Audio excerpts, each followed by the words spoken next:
Good evening, dear listeners. Today I'm going to tell you about the great angel Sanguinius. Every moment demands vigilance, for the destructiveness of evil can lead only to the abyss. But where does the dividing line between good and evil lie? What in this boundless universe can be deemed truly exemplary? These fundamental questions about relative concepts will never find satisfactory answers that appease everyone. Yet, once upon a time, amidst the merciless fires of war, people witnessed the embodiment of true good. The hero of today's tale is Sanguinius, the great angel, the Emperor's only flawless creation. Have you ever wondered what makes a being truly perfect? Ravaging the Emperor's laboratory, the ruinous powers abducted a capsule containing the young Primarch of the 9th Legion. Sensing how different the angel was from his brothers, the dark gods immediately coveted him. Why did none of the other Primarchs appeal to the Chaos gods as much as Sanguinius? The capsule with the winged infant was abandoned in the Baal system, setting the stage for an extraordinary destiny. Sanguinius' story begins on the irradiated moons of Baal. The capsule containing the infant Primarch crashed onto Baal Secundus, where he was found and adopted by the warrior tribes of the Blood. Despite the harsh environment and the constant threat of radiation-induced mutations, Sanguinius grew into a figure of unparalleled beauty and grace, his angelic wings marking him as a being apart. His presence brought hope and unity to the people of Baal Secundus, and under his leadership, the tribes flourished. When the Emperor finally arrived on Baal seeking his lost son, he found a people who had been uplifted by Sanguinius' benevolence and wisdom. The reunion of Sanguinius with the Emperor was a moment of profound significance. The Emperor immediately recognized Sanguinius' potential and brought him into the Great Crusade, making him the Primarch of the Blood Angels Legion.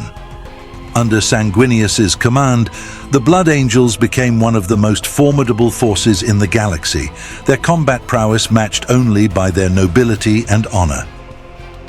During the Great Crusade, Sanguinius led his legion with unmatched courage and strategic brilliance. His charisma and inspiring leadership forged the Blood Angels into an elite fighting force capable of turning the tide in the most desperate battles. Sanguinius was not only a warrior, but also a compassionate leader who cared deeply for his men and the worlds they liberated. His ability to balance the demands of war with a deep sense of empathy set him apart from many of his brothers. However, the galaxy's peace was not to last. The Horus Heresy, a galaxy-spanning civil war, erupted when Warmaster Horus, the Emperor's favored son, was corrupted by the dark gods of chaos. The heresy tore the Imperium apart, pitting brother against brother in a brutal conflict that would determine the fate of humanity. Sanguinius, ever loyal to the Emperor, stood as one of the staunchest defenders of the Imperium against the traitorous forces of Horus. One of the most pivotal moments in Sanguinius' life occurred during the siege of Terra, the final and most desperate phase of the Horus Heresy. As the traitor legions laid siege to the imperial palace, Sanguinius and his Blood Angels were at the forefront of the defense. The Battle of the Eternity Gate was a testament to his heroism and sacrifice. Despite overwhelming odds, Sanguinius held the gate against the relentless onslaught, his presence a beacon of hope for the beleaguered defenders.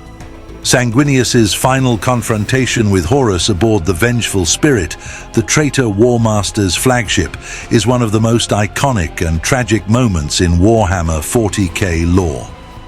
Knowing that the fate of the Imperium hung in the balance, Sanguinius confronted Horus, fully aware of the dark powers that had corrupted his brother. In a battle of epic proportions, Sanguinius fought valiantly, but was ultimately mortally wounded by Horus. His death, however, was not in vain. Sanguinius' sacrifice bought the Emperor the precious moments needed to face Horus and ultimately end the heresy, though at great cost. Beyond his legendary battles, Sanguinius is also remembered for the curse that afflicted his legion. the red thirst. This genetic flaw, inherited by all blood angels, manifests as an insatiable thirst for blood and a berserker rage in battle. Despite this, Sanguinius managed to keep the flaw in check through sheer force of will and inspired his legion to do the same. The red thirst remains a constant struggle for the blood angels, but Sanguinius's example continues to guide them in their darkest moments. Sanguinius chose a path of boundless suffering, and it's impossible to speculate how the Imperium might have fared had he chosen a different fate. However, it is absolutely clear that his self-sacrifice for the sake of others represents the highest form of love for humanity. By willingly facing a horrific death, Sanguinius aimed not only to save the Imperium, but also to inspire others through his example to save one another. Sanguinius' tale is one of tragedy and heroism, a saga that embodies the best and worst of what it means to be a Primarch. The Great Crusade was a time of expansion and glory for the Imperium, with Sanguinius playing a pivotal role. His Blood Angels Legion was instrumental in countless campaigns, bringing worlds into compliance and spreading the Emperor's light across the stars.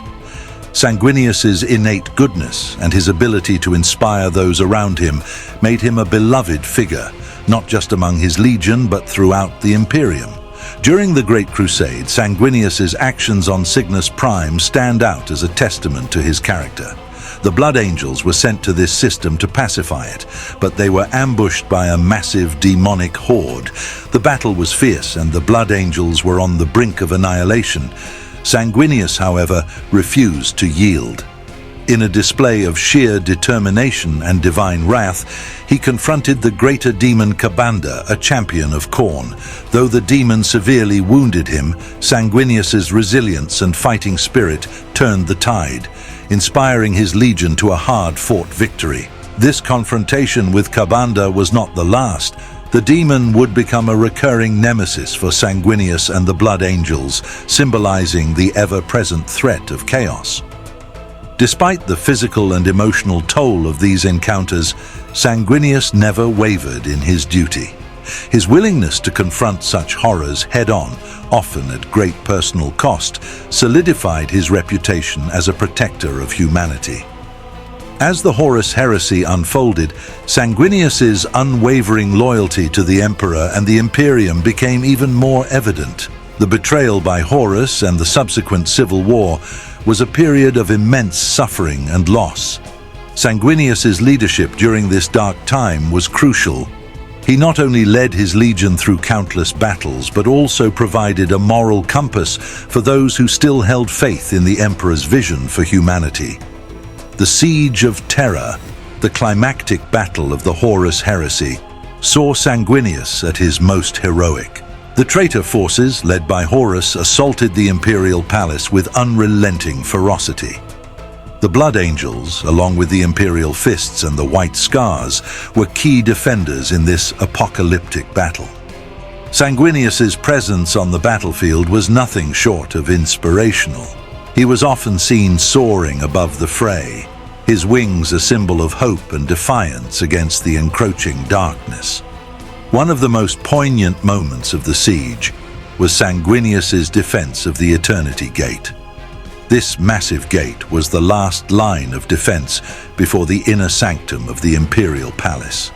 Sanguinius knew that if the gate fell, all would be lost.